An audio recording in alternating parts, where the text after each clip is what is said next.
I get it. There's so many people that have gotten rich quick on social media, that it feels like it's easy. To an extent, it is if you know what you're doing, but you still got to put in the time. It's just like anything else.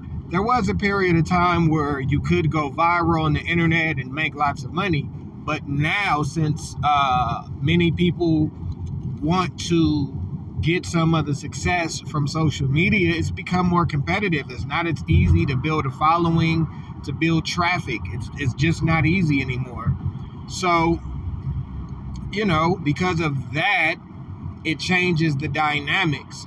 But in all fields, as far as creativity or just anything that requires thinking outside the box, there's things that make you more productive and less productive. So universally, let's just say that these are the activities that will kill and inhibit your productivity.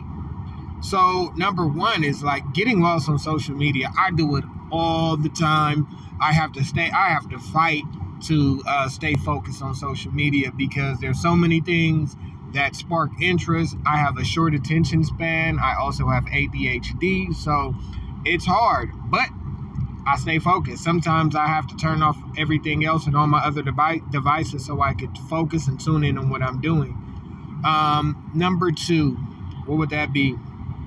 Not leaving your comfort zone. That's a big thing. A lot of people, stay comfortable.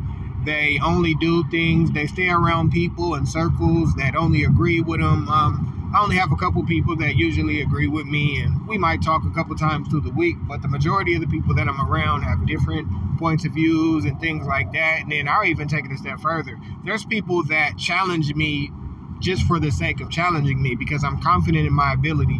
They feel like they have to oppose me just because the audacity of me to be so strong-willed and strong-minded as a young man. Number three, let's see. Always aim for perfection.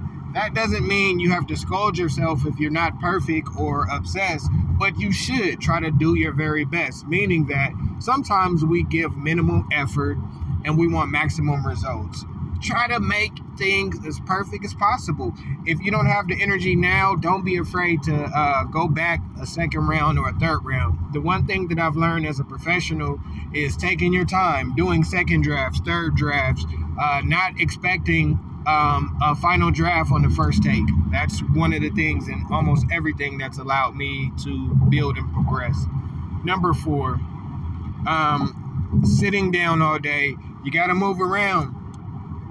Sometimes if I'm cooped in one place, I'll go to a couple different Starbucks just to get a variety and get a scenic change, just to keep my mind fresh because of the way, once again, I have ADHD. So I have to, in my mind, I have to reset. So, sometimes drinking coffee or taking a walk, sitting down, standing up, it breaks the monotony. Not getting enough sleep. This is extremely hard for me because I love staying up late and being involved, but I've had to actually force myself to wind down, meaning that I have a time that I want to go to sleep, but sometimes 2 to 3 hours before then, I have to remove stimulation, and I notice I get better sleep. So that's the thing that I have to do personally.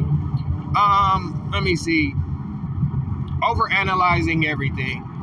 I don't necessarily agree with this. I believe that you should be analyzing everything. I think as long as you aren't emotionally analyzing. That's just my opinion. I could be wrong. You can find something great about this, but I believe in overanalyzing because I think not enough people critically analyze things that's going on. So, typically when I hear someone talking about overanalyzing, I don't know why. The first thing that comes to my mind is emotional thinking. Instead of thinking about logic, they're overanalyzing because they're analyzing and dictating how they or what decision they should make based off of how they feel about a particular situation or instance. And that, in my opinion, is what causes inner conflict.